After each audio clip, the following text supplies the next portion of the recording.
Logged in quick. It is 6:05. It is Wednesday night. It's Real Unfiltered Talk. I'm James Bryant alongside the world champion bass angler who is not allowed to fish the Big Bass Bash, Mr. Dion Hibden. Dion, good evening and welcome to the show. How you doing tonight? Good to be here. Good to be here. It is, isn't it? Just glad to be out. Right? Yep. We both share that sentiment. That's right. I was thinking about the late great George Wendt. You know who George Wendt was? Yeah. He was Norm on Cheers. Yep. And my favorite line that he always said that I think applies to us this week, they all went, Norm! They said, how you doing, Norm? And he said, it's a dog-eat-dog world, and I'm wearing milk-bone underwear. Yeah. Yeah, he always had a good saying for... Kind of feels that way That's this right. week. That's right. We had our butts kicked, but at least we didn't fish the bash and have our butts kicked. Yeah, that's right. We probably would have. But hey, shout out to the Legends and Liars Club. Yeah. We had a couple of guys wade fish. Yeah, it was. Cash It was checks. Some. Made 3 or 4 checks, didn't we? Not Three? all. Some. I think 2 out of 7 did. Yeah, well, that's Wait, good. 1, 2, 3, 4, 5, 6. 2 out of 6 did. There you go. Not bad. So That's congrats. pretty good. Congrats to Kurt Reams and to Ed Bryant for finally getting on the paycheck That's line. right. Way to go, guys. And Ed and Ron and Rod. Rod, you didn't fish, did you? Ron and Rod and...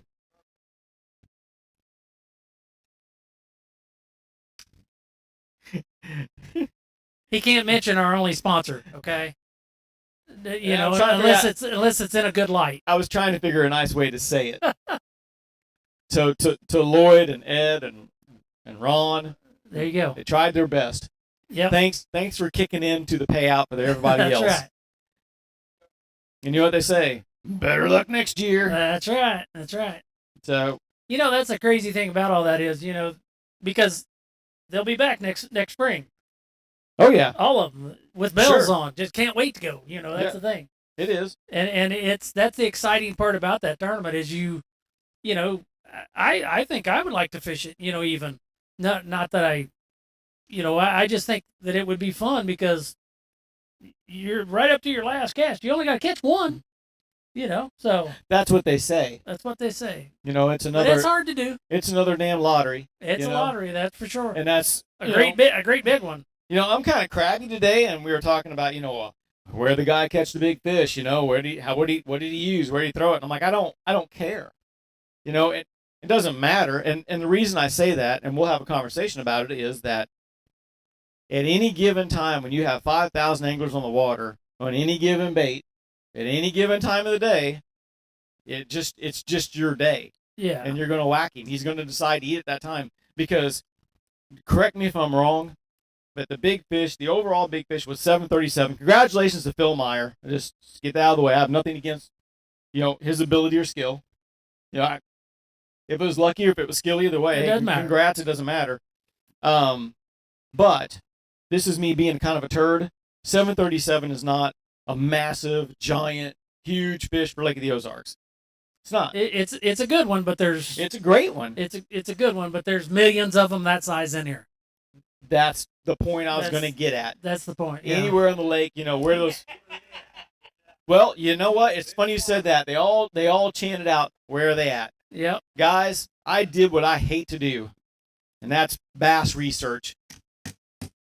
So here we go. For those of you, let's see here. Evening, everyone. Hey, Jay Beffa. Hey, Jared Shelton. Hey, Bradley Smith. Oh, the Jay Beffa deal. You don't want to forget the We'll get there. Wounded Warrior tournament this We'll- weekend. We'll get there. It wasn't Oh, last okay. weekend. It's this No, weekend. it's this weekend. All right. This weekend coming up. So for those of you who are tuning in all over the world in Zimbabwe and New Zealand and Guinea and Africa, thanks for tuning in. The Lake of the Ozarks is a massive waterway. It's 113 miles long and has thousands of miles of shoreline, more than the state of California, so they That's say. right. And for those that have no kind of point of reference, the Big Bass Bash that comes to town has around 4,000 to 6,000 anglers. They all compete for $100,000 for the single largest fish you can catch in one day. And they have 4 weigh-in locations. And to be honest, I did not know where 2 of them were. Just saying. Now I have weighed in at Ivy Bend one time. Somebody said that the guy that won had to ask Where- his where it's weight at? where it was at. Right.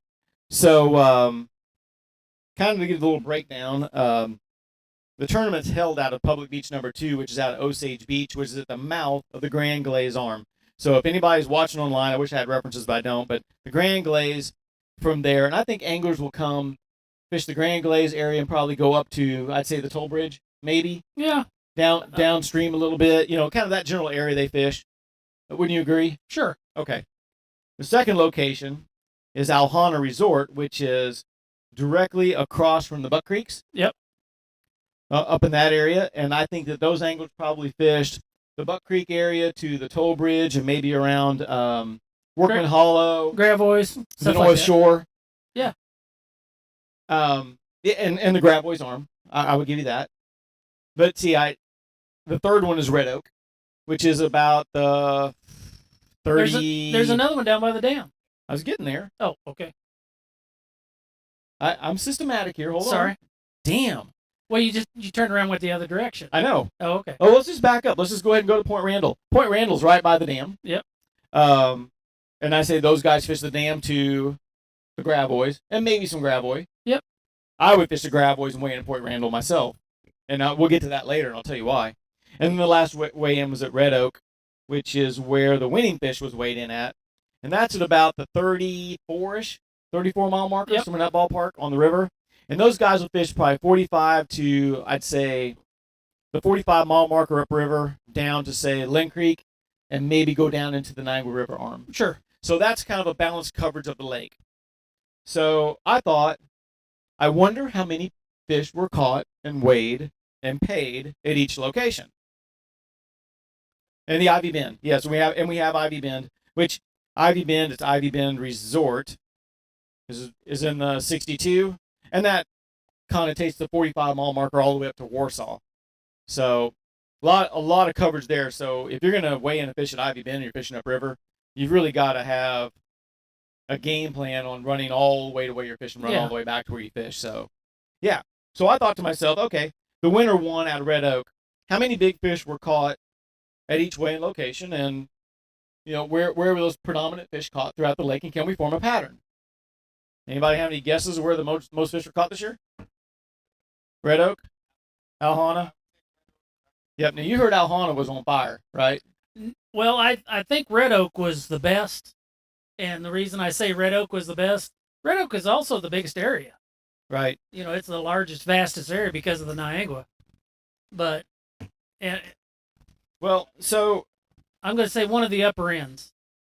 So we're going to start with, and I'm going to be really quick about it because I want to make a whole show about it, but there are 368 weigh-in opportunities to catch fish. 4 locations, 368 opportunities to catch a check. You with me so far? Yep. All right. I want to go, let's just start with day 1. I'll give you the totals on both days. Okay, so on day 1, and I just went top 10 to start with because, let's face it, 46, you go all the way down. It doesn't matter if you get to 3 or 4 pounder. I want to know where these big top 10 fish are weighed. So from Saturday on the first time period, which is an early morning bite, 2 fish were caught at Red Oak, 4 at Ivy Bend, and 4 at Alhana. So out of the top 10, half were caught upper Gravois area, I would guess, from Buck Creek to Gravois, somewhere in that ballpark. 4 up the river, and 2 at Red Oak and Middle. So 6-4 river bite, right? Sure. You don't think so? No, I believe you. Yeah. Saturday 9-11, 4 Alhana, 3 Ivy Bend, 2 Red Oak. So I missed one there. Hang on a minute, because that's only 9. Let's see. Ivy Bend, Alhana, Ivy Bend, 1, 2, 3, 4, 5. 5 Alhana, 3 Ivy Bend, 2 Red Oak. So 5 on the other end of the lake, 5 and low. So another 50-50. Okay. Saturday 11-1, 4 Red Oak, 4 Alhana, 1 Ivy Bend, 1 Point Randall. So somebody got lucky up by the dam and caught a fish. That's as nice as I can say it, because Point Randall kind of sucked. So there, and then on the 1-3, 3 Alhana, 3 Ivy Bend, 3 Red Oak, and 1 PB2. Huh. Now, on those periods, from 7 to 9, 50% of the fish were caught between Ivy Bend and Red Oak, and 50% of the fish were caught between Alhana and PB2, and Point Randall. I take all those three and the river. I was trying to decide, is the river bite better or is the lower end better for this tournament? The first period was 50%. It was like 33 and 22. They're right in that ballpark. Yeah. From the 9 to 11, 52% was upriver. On the 11 to 1, it was 50% straight down, half and half. And on the 1 to 3, 50%. Huh. So half of the fish were caught on the lower end, half the fish were caught on the river in all 4 periods. And of those 4 periods, it was pretty even on the locations there, with the exception of PB2 and Point Randall. So, you have thoughts on that, or you want me to go ahead and tell you my thoughts? No, not really. That's Saturday. The glaze is an arm, and when I say that, the glaze is an actual. It's like a lake in itself. Has much fewer docks, and I've always kind of thought when it's off, it's just off, and so can I believe it was off this weekend? It could have been, very well could have been. Yeah. So just so you know, I disagree. Well, that's fine. And we'll get to that. Yeah. So I'll tell you my reasoning. I'm listening. Okay, so my thoughts why PB2 did not catch fish. PB2 is the headquarters of the Big Bass Bash. So when I talked to anglers who put in like the Lower Gravois ramp and guys put in everywhere else, there were no boats. Nobody there. PB2 is full. It's always full. 300, 400 boats in the ramp. Everybody's congregating there. I think the fishing pressure was so big there that there wasn't opportunities to fish it thoroughly because you're picking spots, running around trying to find a place to fish. That's just my opinion on it. Yeah, it could be. Pressure, traffic, rough water, all those things combined. I think it's the same reason why Point Randall wasn't, because you got big boats up at the upper end by the dam and nobody wants to run around, especially an amateur or recreational angler doesn't have to. Yeah. So that puts you up to the mid-lake area, you fish Red Oak, you fish Alhana, you can tuck back in Workman Hollow, you can get around the Gravois and stay away from the traffic. And you have a better chance of catching a fish. Just a theory. Yeah. Both days were bright and blue too. Yep, no wind. That's the thing. There was very little wind, bright sunshine, and that clear water. Man, that makes it tough. That makes a hard day. Which in theory would tell me that dirty water upriver under docks flipping would have been 80% those fish caught that way. You got so many fishermen though. That's the thing. That's right. That's what everybody. You would think that would make your theories more prominent. Right. But really, so many boats, that's what screws up your theories. Right. Is because there's so many damn people. And you don't know where right. they're all at. You don't know where they all fished and stuff like that. And one thing I do want to get across to you, what he's saying about these numbers and stuff, those numbers are completely skewed on numbers of fish that get brought into those places. Because one of my sons has fished the bash several times, and he said the thing that annoys him the most is to go try to weigh in a bass. He said because when you get to one of those weigh-in stations, he said it's not the 5 and 6 pounders that they're weighing in. He said it's the 2 and 3 pounders that are standing there in line, and there's a line 50 people deep, all of them standing there with a 289 or a 299, something around a 3 pounder trying to get one of them even money deals. So as far as what got weighed in, there's a whole lot of fish got weighed in. These are just the big ones. These are the ones that got to check. That got a check. Yeah. And they got tallied for. Right. But like I say, that's always been Connor's biggest gripe about the whole tournament. He says is when you show up and you got to wait in line for 30 minutes to get your fish weighed in, because there's a whole bunch of people standing there with a 2.5 pounder, and it's not knocking them because they might win an extra 500. That's right. For an even weight fish. If they get an even weight fish or something like that. Which is the fun of the lottery. Sure. So yeah, they were all packed. I mean, they were.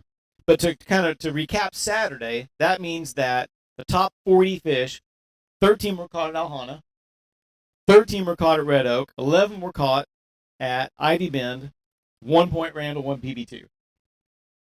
So kind of get a feel, right? Sure. So if we go into Sunday, Let me just break down the totals first. Well, let me go like what I did before. Did you like that? Yeah, that's fine. Because Wow. so let's talk about professional bass fishing for a moment. Let's just Okay. shift gears completely. If it's a 3-day tournament, and on day one you hear the top 10 guys went upriver and you were on the lower end, what happens to the field on day two? Well, Most of the time. the guys that have no hope normally go to where they've heard they caught them. That's right. And if not, by day three, they fish at the release place. Sure. So a lot of times you'll see a large chunk of the field follow the leaders. We called it monkey see, monkey do. Sure. To go see either they're fact finding or trying to get a check. Yep. So amateurs, see, I was thinking if it was predominant, if a big fish on day one was caught at Red Oak, then we're going to see numbers skew on day two up the river, right? Right. In theory, you'd think, well, if that's where he caught him, by God, we're going to pick up, and we're going to go that way, and we're going to find out where those big fish are. That's what I would probably do if I was scrounging, okay? But on day two, from Sunday on the 7 to 9, 4 fish were caught on the top 10, 4 at PB2, 4 at Red Oak, 1 at Ivy Bend, and 1 at Alhana. So it flipped. All of a sudden, the fish were caught at PB2 and Red Oak. But Red Oak was staying pretty good, but Yep. PB2 saw more fish. On the 9 to 11 period, 5 at Alhana, 2 at Point Randall, 1 at Ivy Bend, and 2 at Red Oak. So now I'm seeing there's no real pattern. Might be fishing pressure. That's right. Sunday from 11 to 1, 4 Alhana, 2 Ivy Bend, 3 Red Oak, 1 Point Randall. And on the 1 to 3, 7 at Red Oak and 3 at Alhana. No money fish were weighted at any other location. Now, just to cut it down, all the percentages of fish caught in the top 46, again, were about 50-50 all the way down. So there's a healthy balance, but those top 10 fish skewed at the very end for the first time to up the river. Yeah. And my only thing is, being a river fisherman, I can only say that when that sun gets bright and a lot of fishing pressure, those guys who are fishing really shallow are going to, after they figured out after a 1 3/4 days, that they finally get back in the back of those creeks and in the back of those docks where no one else has been, and they have the aha moment. Yep. And it was too late. That's. But it's hard to fish behind a lot of pressure, in Lake of the Ozarks and stuff. And my dad always had a theory, and I told these guys earlier, he had a theory that the weekends there's just so much more noise. I mean, so much noise. And when I say noise, I'm talking trolling motor noise, locator noise, big motors running around, and they know you go out there. Well, your dad lives on the lake. You see what it's like on a Wednesday or a Thursday. Right. You see 2 boats go by, and unless it's beautiful weather and there's still a few, weekenders here. We're to the time of the year now where the bulk of the weekenders are gone. They go home through the week and work or take their kids to school and stuff. As soon as school starts, everybody goes home on the week and they're only here for the weekend, so everything just calms down, and everything's quiet out there. And then you go Saturday morning, here it is again. The roar is back. Right. And they had a harbor hop this weekend. Let me just add in, Jay Beth online, he was 2 things. Warrior William is sold out. Oh. It's full field 100. He said, thanks for everybody's support. Yeah. That's number 1. But number 2, he said, you guys have to remember that the week prior to that, we had Toyota Series. Sure. So that doesn't. But the Toyota Series is no fishing pressure at all. No. 123 boats or whatever. But the question Jay asked, this is the question Jay asked, and this is why I led into before. All those guys fish the recycled area on days 2 and 3 of a Toyota. Oh, sure, absolutely. How do you think that affected the pressure of the big bass bash? Everybody went in there and fished. Those fish have been beat up pretty good. Yeah. Yeah, he's right. I mean, there's no doubt. Yeah, that PB2 area probably got pummeled. And that's what he said. It sounded, from what he heard, a lot of people stayed really close there on the second day. Because, if you're a recreational guy, you want to burn a bunch of gas, you're going to go in there. And, I mean, if I was a guide or want to fish a tournament next week, that'd be the last place I probably want to go, with the exception of all the fish they turn back. But statistically, it didn't turn a lot back at PB2 unless you want to catch a crap ton of 2 and 3 pound fish, which is okay in a tournament, but not the best. George Cochran was one of my favorite fishermen of all time. And, I mean, he's still alive. I said that wrong. He's retired. He's retired. Right. But he's one of my favorite fishermen of all time. And he told me 2 or 3 times, he said, "Why would you leave the glaze?" And I said, "Wow, there's other good spots, George." And he's like, "Yeah, but why would you leave? This is where they live." He said, "All of them live right here." Mhm. And he said, "Better yet, they restock them every weekend." And he would come here to Lake the Ozarks. Sometimes wouldn't even practice. Sometimes he'd just show up day before a tournament, get in a BASS tournament. I'm not talking little tournaments. I'm talking tournaments, big tournaments that are multi-day deals. He he'd never burn 10 gallons of gas. He'd stay right there in the glaze. That's where the bulk of And them probably live. fish top 20 too. Yes, and You know, made the money every made freaking time. paycheck. Won two. He won two of them that I finished second in. I mean, my God, that's pretty damn special But see- as far as I'm concerned. And we can get way off in the weeds on this, but there's a big difference between fun fishing and paying your bills as a professional angler too. And if you know you're going to make your monthly quota, not burning a lot of gas and focusing and catching 15 good fish and getting you a paycheck and going home, that's what you're going to do. And it was a skosh, it was a hair's breadth away of being won there again by Takahiro Omori. Right. I draw Takahiro the last day of the one that he won, and he fished right there at PB2. I was with him the last day, and I was in third place. About 10 o'clock, he had two fish in the boat, and I said, "Takahiro, please let me leave. Let's get the hell out of here." And we ran up the lake. Luckily enough, we both caught a good stringer of bass, came back. But when we came back, he caught some again when we were there. If Takahiro would have stayed all day long, he might have won right there again. It might have been won there 3 times in a row. Crazy. Fishing's, the crazy thing about it is they're just little green bass. You throw them all in the same pond, and guess what? You'll figure out how to make them bite eventually. But you take 123 guys like Jay's saying, you had those MLF guys the week before beating it. The 123 boats, we get that every weekend. We get twice that every weekend in small tournaments, big tournaments, but basically just tournament output. We at least have a couple hundred boats every weekend, just because those guys are the best and recreational anglers. Yeah, just because those guys are the best in the country, it doesn't mean they come in and just beat the lake up. Because there's too many days that you go out the day after the tournament, you catch them just as good as the day before the tournament. Right. So just to recap it out, and then I'm going to go back to what you said about where the fish live, because that's kind of our thing, On Sunday, 16 fish overall were caught at Red Oak, 4 at Ivy Bend, 13, 3, and 3 at PB2 at Haunted Red Oak. So it was a 20-20 split out of the top 40 versus downriver versus upstream. So the totals for the 2 days on a 368 payout, the winner is Red Oak at 120 paychecks. Second was Alhana with 97. Third was Ivy Bend with 74. And then PB2 44, Point Randall 33.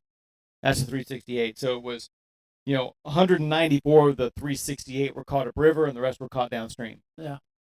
Pretty healthy balance, really. Yeah. I'm tickled with that. But it really surprised me, Dion, because I really thought in my mind I was going to be able to sit here on my high horse and tell everybody that PB2 sucks and they're putting too much emphasis on big tournaments being caught up there because the river's where it's at.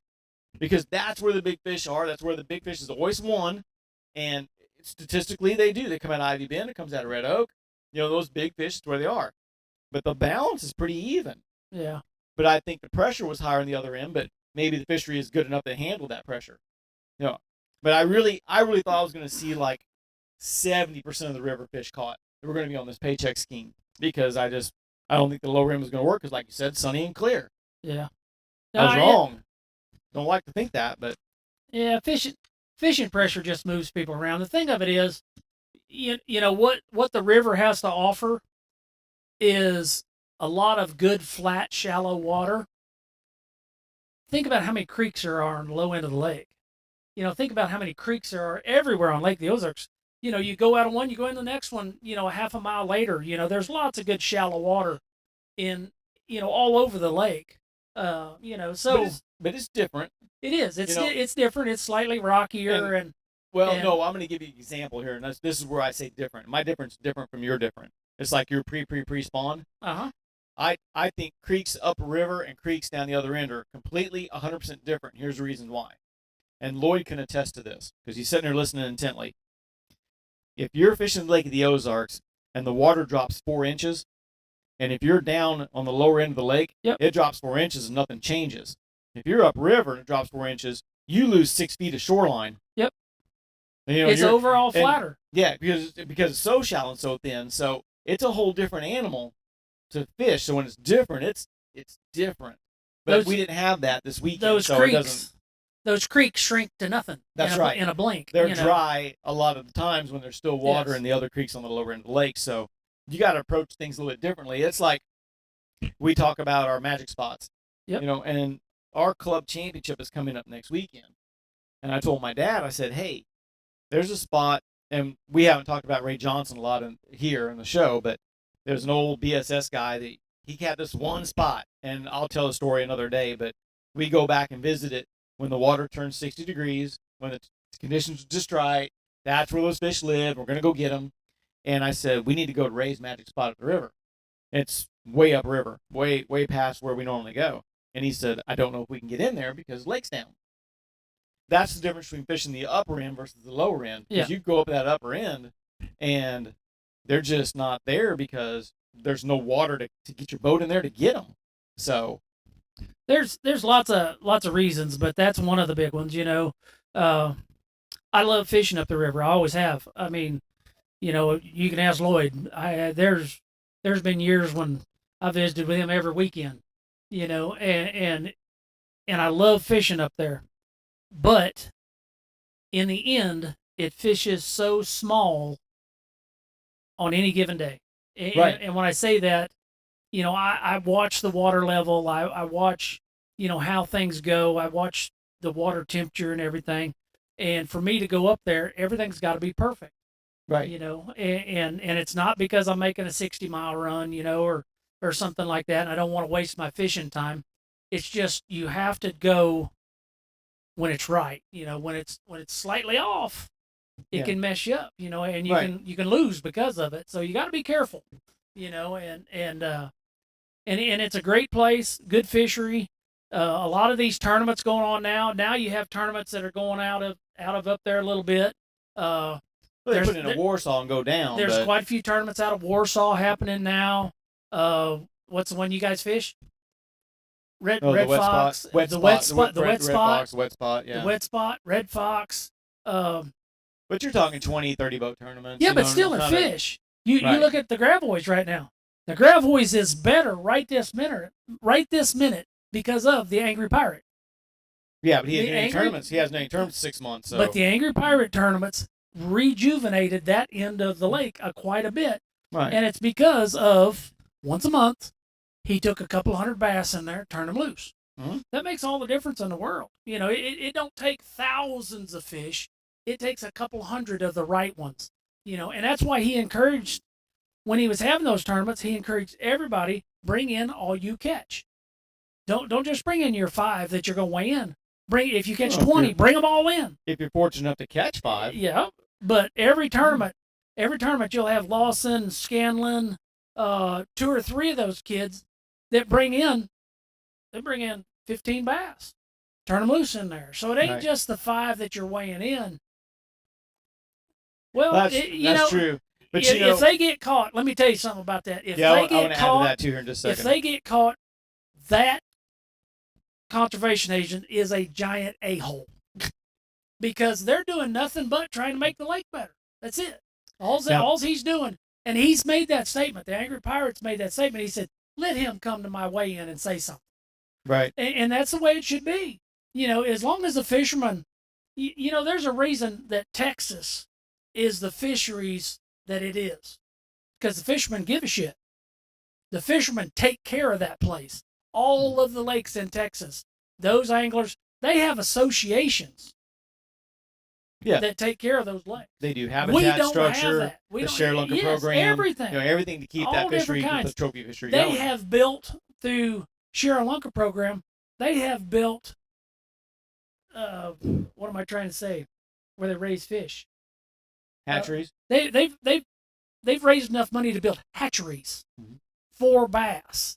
Okay, and that's still one of the things that pisses me off worse than anything about the Missouri conservation. They do not stock any form of bass in Lake of the Ozarks. They stock about everything else, but they don't bass. And it's because they say they don't need to. Well, guess what? They really do. They just need to move them around. They don't need to stock them all in PB2 because no, PB2 don't need no more. They need to stock them up the river. They need to stock them in a few of these creeks around the lake and stuff. And they need to use their head on where they do it. And the people they need to talk to know where to do it is the bass fisherman. Don't go talk to anybody else because nobody else knows. They need to go talk to the bass fisherman. Get the best bass clubs on the lake and say, hey, where do we need them? Where do we need a few bass? And then get off their butts and go stock a few. Save a little bit of that spoonbill money back for a few largemouth bass. Spoonbill money. That's funny. It's what it is. It's spoonbill money. Well, I didn't mean to go down this road, but since you did, let's talk this through a minute. Texas and Southern Lakes, who have these programs like that, also have Florida strain bass. They have a longer growing season, and it's warmer longer of the year. So what can we do as bass fishermen to improve this fishery? You may not have the answer, and that's fine. But how do you make it more of a trophy style fishery? I mean, we don't have the luxury. You're not going to make it You're not going to make it a trophy pond. It can't be. It's too cold. It's too cold in the wintertime. Floriders won't live. But you so do they understand can't stop that Florida. The statistical numbers from the Big Bass Bash proves that it's a good fishery all over, Dion. It is. Yeah, it is. It's so really. The conservation is going to say you're wrong. Well, it's kind of like when they come down here and shock. Sure. Remember we heard about where they shock all the fish up right. and everything? At PB2. At PB2. Right. Well, that's just because they're lazy. That's a false. They do that's a false reference. They do completely. walleye shocking samples in February at Warsaw below the dam. They do bass samplings at PB2. They do crappie samplings all over the lake because it doesn't matter because there's 7 billion in the lake. So, yeah. And that's where they get their statistics. I get that. That's lazy. Yeah, well. That's completely lazy is what that is. Huh. Because, if you're going to check the walleye population, go up there and sample it where they all live at that time of the year. Right. Okay, but don't base your whole study on that because that doesn't do any good. I agree. Have them do a study on white bass. We got plenty of them, and they're everywhere. But the thing of it is, what brings in the money? What brings in the money at Lake of the Ozarks? Power boats, sex, and alcohol. Besides gas and power boats, fiberglass and gas, is what brings in the money at Lake of the Ozarks. Oh. But no crappie tournament. No crappie tournament brings in much money. There are no walleye tournaments that come here. And the spoonbill tournaments, they're minuscule. They're little tiny things that, John Q. lunch bucket, hey, let's all throw in $100. That's about the biggest spoonbill tournaments there are. Right. Am I a big fan of spoonbills? It's like I'm jumping down spoonbills next. It's kind of cool. I'm glad they only give them a month. Because if they did, LiveScope would clean them out. But you do something about that. Don't do something about the population, because the population ain't that bad. But Lake of the Ozarks, we have lots of tournaments, and they all work. We catch lots of fish, and it's always pretty good. But our lake does suffer in certain areas. Right here, it's talking about catching tons and tons of little keeper fish. Yeah, but he lies. Yeah, but he's not. But I'm going to say something. Don't take this the wrong way, Ed. Ed's not much of a fisherman when it comes to, as being a professional. Okay, how long you been fishing, Ed? Bass tournaments? 36 days. Never. Oh. Yeah, you just. But you did out west. But since you've been back here, you just fish for fun. Okay, and he's catching a lot of fish, but they're all just keepers and stuff. And he asked me about it. Some of that's the big ones ain't there. Right. Well, and we talked, and well, let's hack on Ed night. And the guys that are watching the podcast don't know who Ed is. Ed's the beer bitch, and he brings me beer and my whiskey when I need it, and he's awesome. And he plays with my son. He's awesome. But he said, day one, I think, was it after day one, Big Bass Bash? We sat and talked. You and I did about you were catching a lot of fish, or was that Friday? It was Friday. It was Saturday. And he's like, man, he said, I'm catching 2.5 and 3.5 pound fish. He said, I just can't find those big ones. And I'm like, dude, I said, you're where the fish are. I mean, if you're catching 3-pound fish, Yep. that's a tournament bass angler's a really good day, a 15, 16-pound day. That's a good day. And I said, 16 pounds is winning. but I said, but About you know what? everything But right you now. know what it isn't? It's not your day. I said, you're not in the wrong spot. It's just not your day. Yep. I mean, you're doing everything right. You've listened to what people have told you. You've patterned fish, but sometimes you be in the right spot, throwing the right bait, and catching all these nice fish, but it's just not your day, and that happens. It's a dog eat dog world, and it was your day to eat milk bone underwear. Yeah, it's one fish. Yeah. I've fished professionally my whole life. You know, ever since I turned 16 years old. And out of however many BASS tournaments, FLW tournaments, BFL tournaments, and stuff like that, yep, I've been pretty lucky. You know, and when I say pretty lucky, I truly mean that. I've been pretty lucky to catch some big bass in those tournaments. But I can look back over the years and I can think of, out of hundreds of bass tournaments, I can think of maybe a half a dozen. Now I'm saying half a dozen that I really thought I was going to catch a big one in the tournament. That I thought, I'm catching a big one tomorrow. It's going to happen. Maybe a half a dozen. Simple as that. And that's not very good odds, you know. And so when you go out there for 2 days out of the year, what are your chances? You know, it's not very good. You know, not very good. Well, And the crazy, really high. And they could be very good. You might land on the right brush pile and catch 2 or 3 out of the same place.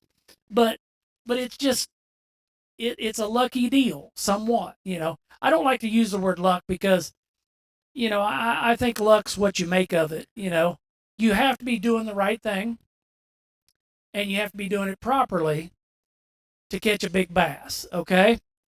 Oh, I totally disagree with you on that one. Can you do that? Can you do that luckily? Yep, you can. You can look into the right bait. How many times have you heard this story? Are you ready? I'm ready.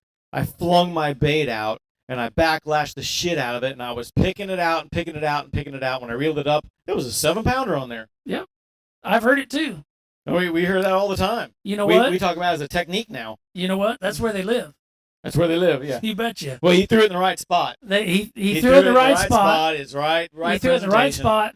99% of the time, when a bass fisherman makes a cast, now I'm excluding nobody. 99% of the time, when you make a cast, you're throwing at something. You're not just throwing it out in the clear blue. You're throwing it at something. Yeah, I'd say you're on throwing this lake, I'll give you that. You're intentionally. No, I'm talking people. You are intentionally throwing at something. You're throwing it at a piece of cover. You're throwing it at a school of shad or something like that. Corner of a dock. You're throwing anything, but you're throwing it at something. Okay? Well, that's one of your best options to bring your lure and that bass into the same situation, into the same water column. Strike zone. It brings your bait. It brings your bait and that fish into the same strike zone because of shade, food. You know, you throw out a school of shad, and just like you say, you make a big old long cast out there, you get a backlash, you strip all your line. Gosh dang, I can't believe it. And your partner next to you is catching 2-pounders. You know, he's catching, oh man, they're biting, you better get back in there, you know, and you're cussing him because you can't get your backlash out. You get your backlash out, you engage your reel, and you go to wind, and you catch a big one. Guess what? That's no accident. Those big ones hang out below those little ones because they eat what those little ones kill. They eat the shad that those little ones are rushing around eating and splashing and killing, and those half-dead ones are floating to the bottom. That big one just hangs out below them and says, oh, here comes one. Because he would just soon eat one dying as one fully alive. It's easier for him to catch. I truly relate that to being a big old fat lazy guy. And that's me. I mean, I don't want to have to work for my food. Simple as that. that bass that you just caught by accident, that's no accident. That's where he's supposed to be. Very, very seldom do I go out fishing for schoolers You know that what? I fish that I don't pick up a jig or a worm and throw right out there in the middle of them before I'm done with them. Because odds are there's a big one down in there. And He's just waiting on the right bait to get down there to him. that, my friends, is how a lucky guy claims to be good. That's right. And every time it works, I think I'm the smartest son of a gun going. That's right. I did that shit on purpose. That's right. That's what I did. That's called dead sticking. Yep. You know, whatever. There is a lot of luck goes into the Big Bass Bash, just because of the odds ain't in your favor. Simple as that. Take 3,000 guys out there casting. What makes you think you're going to be the number one? That's a pretty tough odds. But you could be. You could be. One guy was. I still to this day, it was like, was it last year the guy that won lost by a thousandth or 100th, something like that? I'd still be sick. I would never fish it again if I lost my money. But then I remember he got 50 grand instead, so it's still Yeah. okay. So yeah. So it's funny how we can talk about the whole Big Bass Bash and never talk about a lure one time, because again, don't think this particular tournament matters a whole lot, other than the fact that You it caught him better on be some a form jig, a worm, a creature some bait. sort of crawdad imitation. Yeah, the winter one, some kind of crawdad. Yeah, Yeah. is what Ed was saying. But it wasn't caught on a top water, a spinner bait, a chatter bait, a crank bait, Wasn't a whopper plopper. whopper plopper. Yeah, it was some kind of crawdad bait. He didn't say. He's probably waiting for royalty rights. I don't He's know. working his deal out right now. He's working his deal out right now. He's waiting to see if the president's going to call so he can go get on Air Force That's One right. and be on the Tonight Show. See, yeah, that's how that works. Huh. All right. Well, I'm I like the rewinding everything idea. in the back of my head. I like the idea of the Big Bass Bash. Don't get me wrong, It's fun. because it brings in a lot of people. Brings in a lot of people a couple times a year. Oh, that's definitely not the kinda reason I like It it. kind of showcases our lake, and that's what we need, because the only way we're going to get things done with a conservation is make this a big deal. Make fishing a big deal. And Maybe, here we go. Let's have a Big Bass Bash fish fry, and we'll harvest them all. Then there'll be a whole new stocking program, because if you eradicate about 8,000 to 10,000 fish, well, it'll be I good bet you, grief. I wonder, out of 5,000, how many actually weigh? 2,500 each day? 5,000? like I said, That'd be 10,000 fish a day? No, it'd be 4 times 5, 4, 20. 40,000 fish weighed in 2 days? bass aren't good to eat, people. Don't do that. No, they're not. It's not a good idea. Little Kentucky's Have a good to white eat. bass tournament. Is that, Ed, are you doing my math for me? If half the field weighs 4 times a day, how many fish are weighed? There's 4 periods, and let's say there's 2,500 anglers. That's 10,000. That's 20,000 fish over 2 days.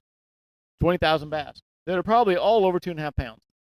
But the crazy thing about Lake of the Ozarks, that would be But that's like, not true, because would every be- time I fish the bash, I never catch a fish that would to be weigh. that would be like You an know? overstocked farm pond. It probably wouldn't hurt Lake of the Ozarks. It'd probably help it. Now, For him to catch them down a little bit one year. I wonder if fisheries biologists are at the Big Bass Bash weigh-ins, kind of looking at those fish. Never saw one.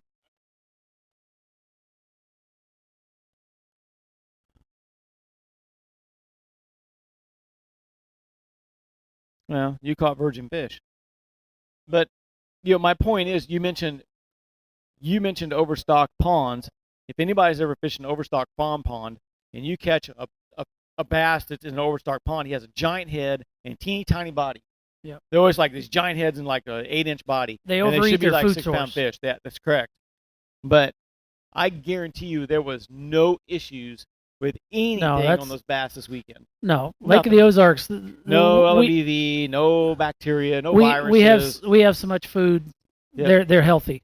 No, I mean, but when Super they healthy. sometimes have bacteria growth on you. Ever Sure. seen they're all red and beat up and bruised? A lot of fishing pressure. Yep. Yeah, I heard that. The fish were very healthy. They fight like river fish, but yeah, whatever. Well, you just hung up on that river fish deal, ain't you?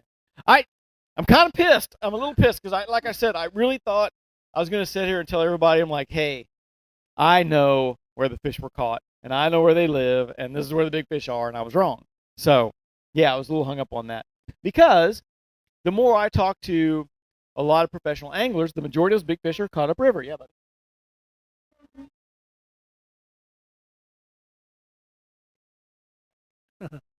All right. So yeah, I thought those big fish would be caught up there. And again, the winning fish this year, yes, I believe was caught upriver. I guarantee it was caught from Lynn Creek up. I don't think that big fish was caught in the Niangua. I think you're wrong. You think? Yep. And the only reason I say that's because the Niangua's been about as hot as anywhere all summer long. And that's why we've never heard anything about it. Period. Nobody talks about it. Yeah. I thought Ed said that the guy had made comment that it was so far up in the Niangua that it took him 40 minutes to get back. The winner. Yeah.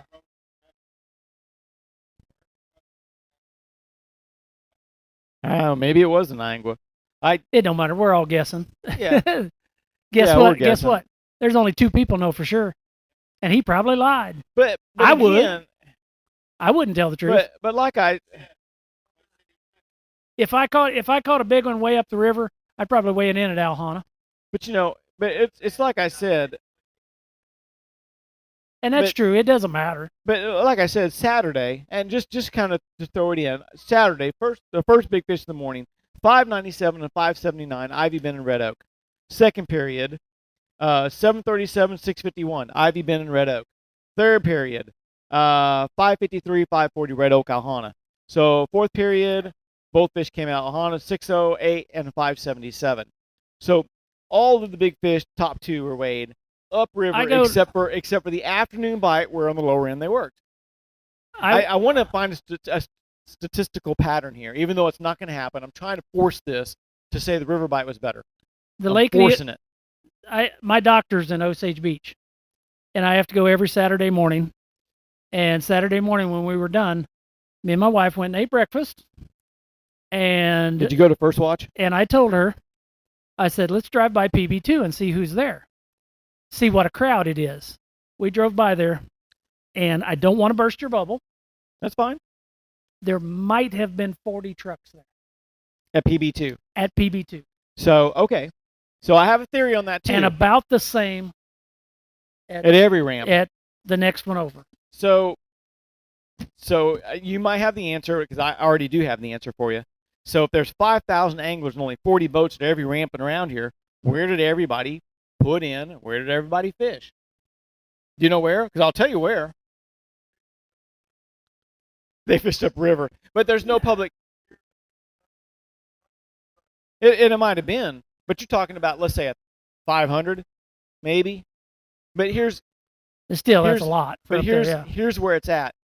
I don't think the Big Bass Bash has a large amount of people who travel all over the country to come here. I think they're all locals and second home owners who fish it. And if it's not that, then it's Airbnb for the rest of them. And I think they drop their lift and they go fishing. Now, the 40,000 docks we have on this lake, the 5,000 bass fishermen pay their entry fee and they go fishing.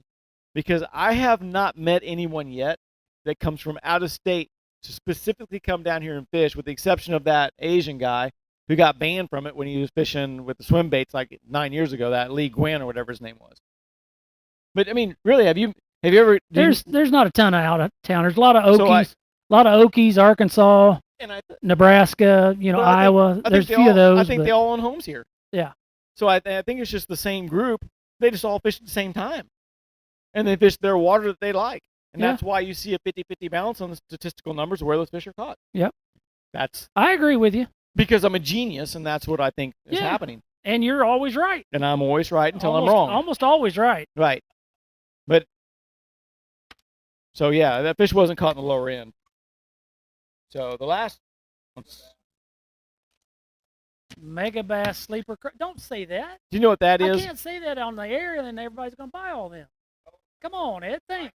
Use your head. Ed said that. Ed's lying. The winner was caught on a Mega Bass craw. Maybe. Yeah. But you know what it looks like? Do you remember in the 1970s, early 80s? Remember the snag-proof crawdad? Did you guys ever see that thing? Did you ever see it? The snag-proof frog, a snag-proof worm, and a snag-proof crawdad. They made 3 of them. Remember those? Yeah. You act like With you 2 don't. hooks. Yeah. Yeah. That's what that megabass bait looks like. The Huh. same thing, except it's bigger. Yeah, it's, what it looks like? It looks like we've all been You've around. seen one? You've seen one? Oh, he went and bought one the day Oh. after the Big Bass Bash. He's a big junkie. Yeah, he does that stuff. No, but it's like you said. The only new baits that come out now are something that makes something by accident, and even the old ones are made by that. The rest of the time, for the last 50 years, the only thing that bass tackle has been copied or modified. That's it. Very little changes. And I'm telling you, that's a snag-proof crawdad. Period.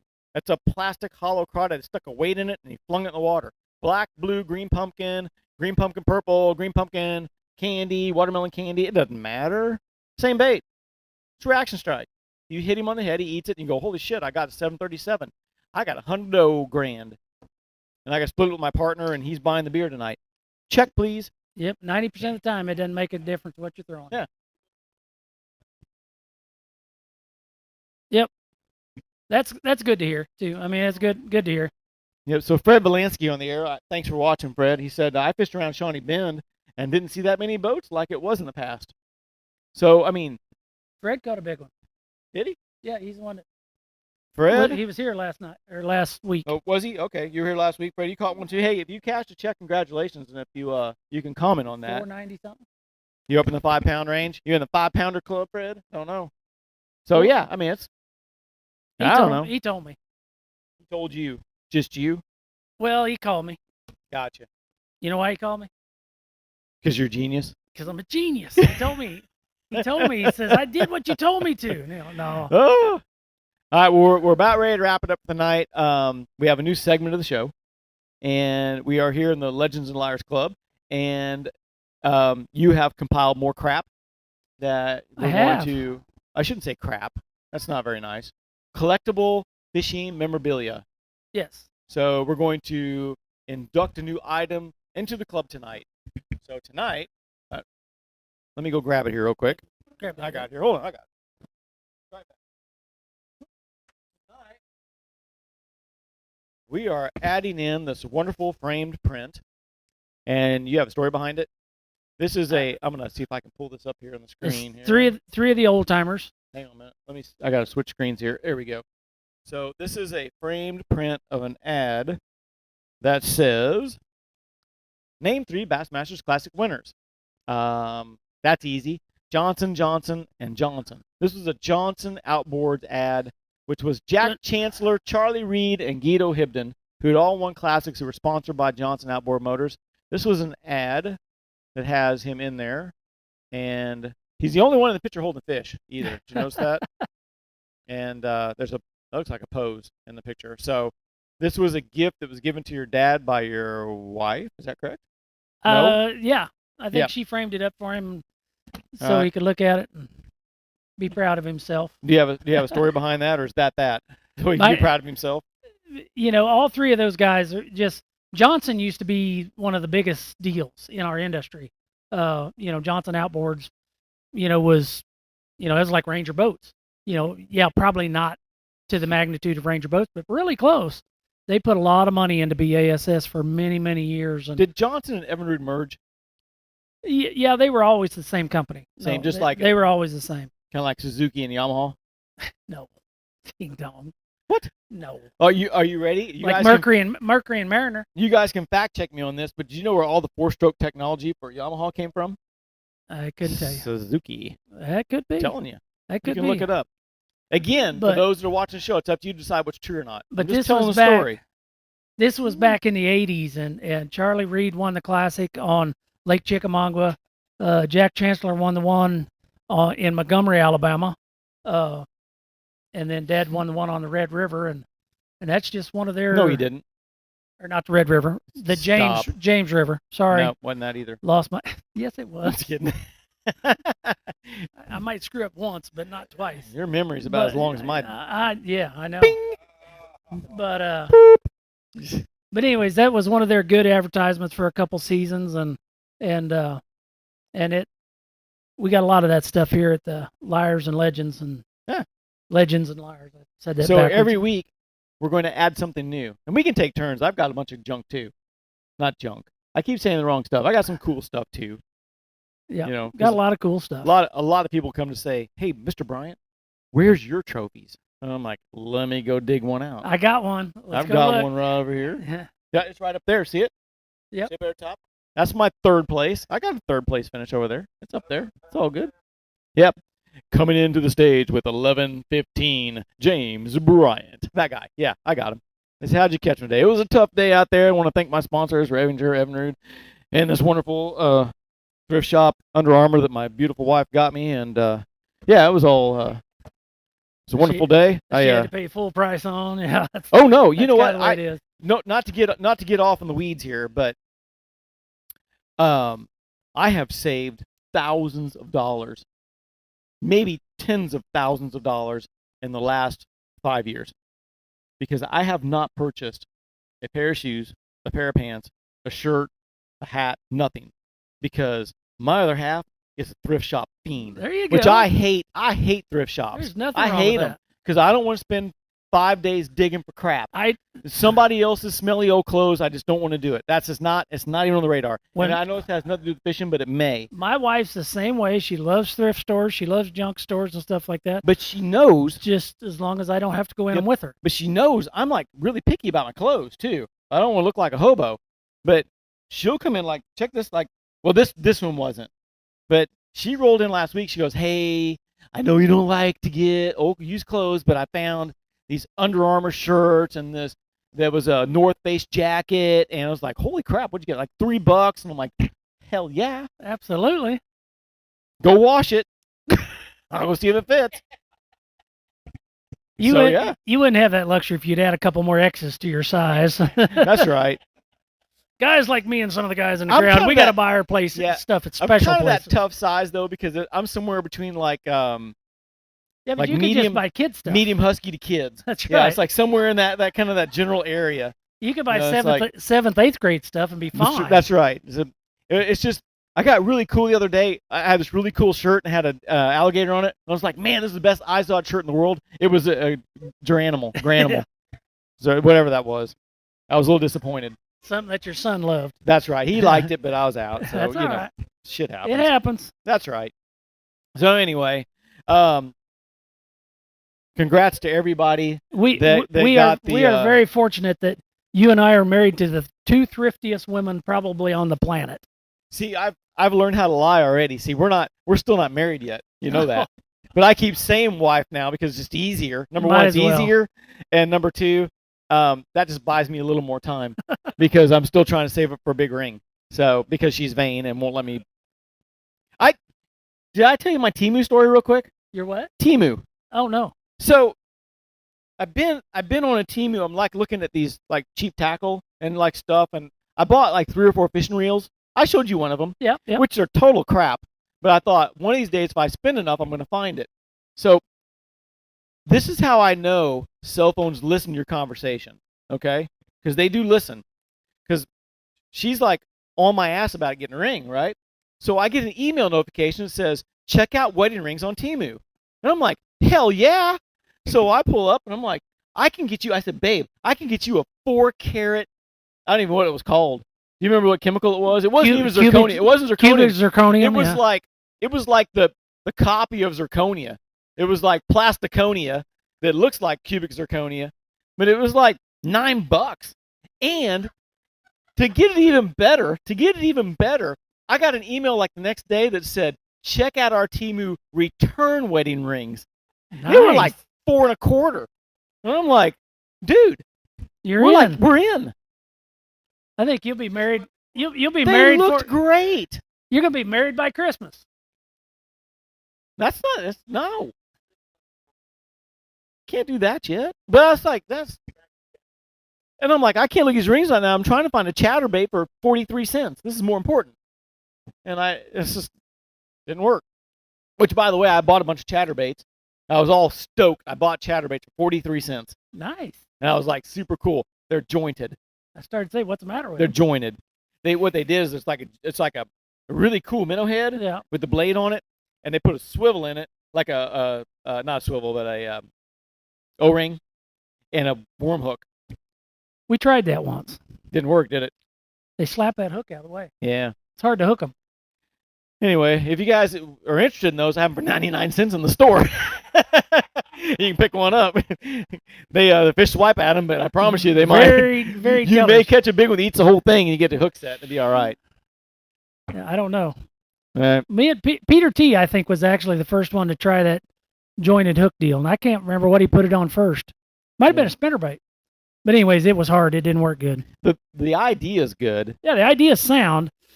Just don't hook them. It's kind of like Amanda and I have been talking about a lot this week. It's not the idea, it's the delivery. Yeah. You know, it's when somebody says something stupid and you think that person is stupid. After you listen to it like 7 or 8 times, and do you want to hear the story real quick? I'll make a really quick story. So we got 2 new puppies. 2. Not 1. 2. Had to get not 2. One. Because it was a shitty month and we needed to do something nice. She wanted a puppy. Couldn't make up our mind. We came home with 2. All right? So she calls me and says, I'm not making fun of you. She calls me and says, we have an appointment for a wellness check for the puppies on Friday. I said, I know that. And she said, I took the dogs outside to go to the bathroom, and when we came back in, I found a flea that jumped off and was in the watering bowl. I said, okay. And she says, what do I do? I said, call the vet and see what we can do to put something on these puppies, because we don't know the poundage and we don't know how much you can, of the anti-flea or frontline or whatever you believe in, what we're going to do, and make the recommendations. So she calls the vet.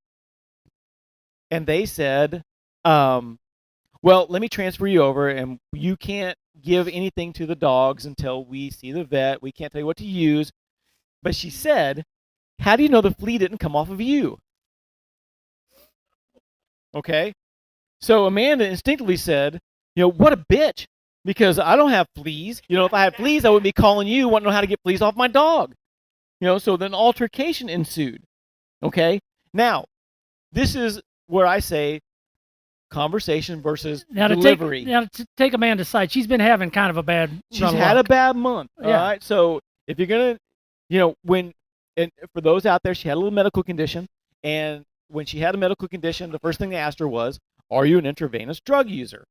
And she said, obviously you don't know who the hell I am. Now, they just life flight her to the emergency room, and so first thing they say is, are you a drug user? And she's like, no, I'm a stroke victim. It's like, get your shit straight. You got to know where we're at here.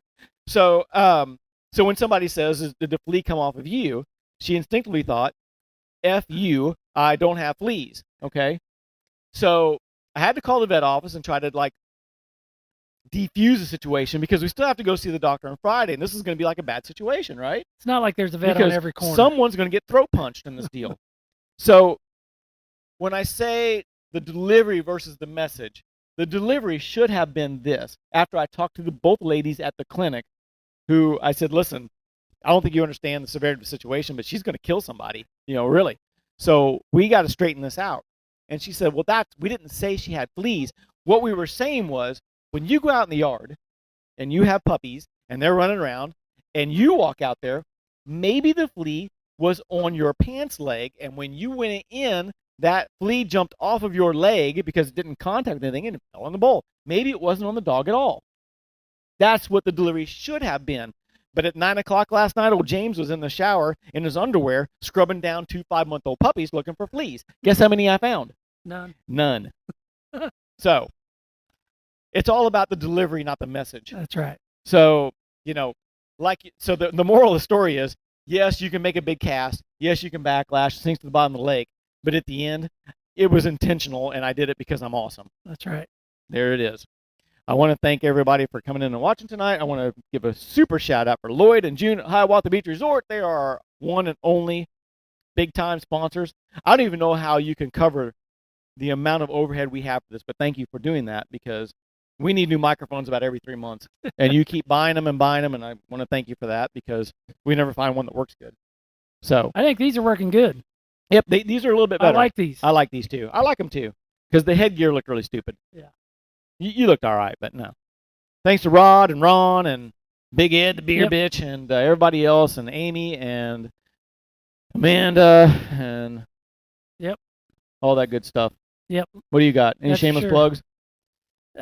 You know, I'm going through some stuff right now, and these guys sitting out right here taking care of me, helping me back and forth to the doctor. I'm taking a medication that I can't drive with, and I got to thank all of them, Ron and Ed and a buddy of mine, Eric Newkirk. They're all running me back and forth to the doctor a couple times a week, and that means a lot. But you know, I got news for you.